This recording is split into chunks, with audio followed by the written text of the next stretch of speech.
everyone, Chef Kim here. Today I'm going to do a favorite of many people. This is peaches and cream pork tenderloin, and it's actually a very easy dish. You just stick around and see if it isn't one of your favorites too.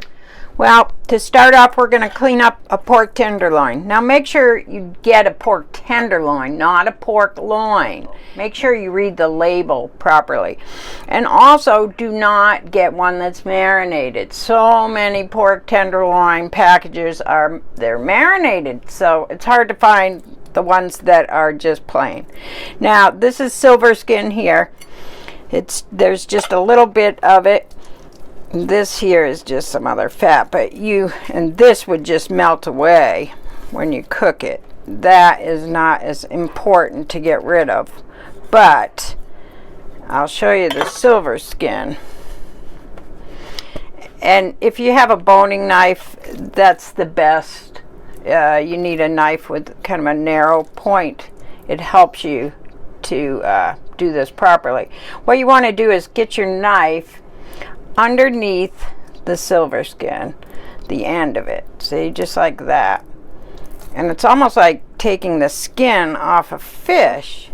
And actually it is easier if you have a towel because it's slippery. Angle your knife down and you pull the silver skin. And I'll tell you what, this is just like taking the skin off a trout or a salmon. It's similar. Now that is really all you have to take off of the pork tenderloin. The rest of the fat on here is just going to disintegrate once you start cooking it. So then you want to cut your medallions, and you want them to be about 2 ounces each. So I'm sure you don't have a scale. It doesn't have to be exact, but I cut them about this size. So I would say they're about 1 inch thick. And then we're going to pound them. Now, we're going to pound these not necessarily to make them more tender, but to flatten them out and make them thinner. That way they cook quicker. Now, the best way to pound the pork is with plastic wrap. We have to have some plastic wrap. That helps to keep pieces of pork from flying all over your kitchen. All right, so now I have the plastic wrap top and bottom on the pork, and then we're going to flip the whole thing, which is easy to do. Whoop, flip it right over and do the other side. Okay, here we go. Now heat your pan up for 3 to 5 minutes so it's pretty hot. And I like to use canola oil mixed with a little olive oil. Sometimes I feel like the olive oil kind of adds a bit to the flavor, and it's not the flavor I want. So cut it back with some canola oil. So you want just enough to coat the bottom. Then you're going to flour your pork. Now what you do is, obviously everybody can put flour on pork, but the key is to not have any excess on it. You just want enough to coat it. Now you want to leave that on high. We want this to brown, so we want to just leave it alone. Don't mess with it. Too many people want to constantly be messing with whatever they're cooking, and that keeps the heat from getting to it. Now, of course, you can take a peek. Starting to brown. The flour has 2 purposes. It helps to achieve browning because it takes away some of the moisture, and it also helps the sauce to thicken. And you can tell when it's almost there. Look at that. The pink is almost gone. See, these ones aren't quite. Look at that. See that nice color? So important.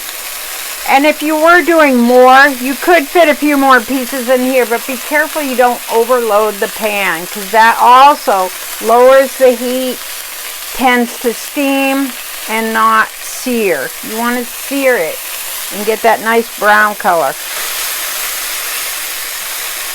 That's what gives it such good flavor.